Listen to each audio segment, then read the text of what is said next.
chimney, which exists in both waiting rooms, uh, being the days before integration, we had a black waiting room and a white waiting room.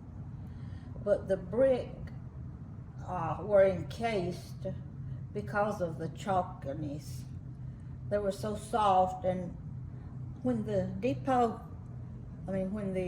train comes down the track, this depot seems to quiver even still, and cinders will fall from the original ceiling here, from the old-fashioned coal-powered engines, the steam engines.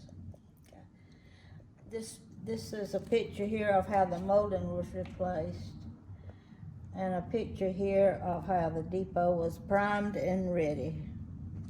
So these pictures are here to denote what a gift this actually was to the town of Ashford through grant money.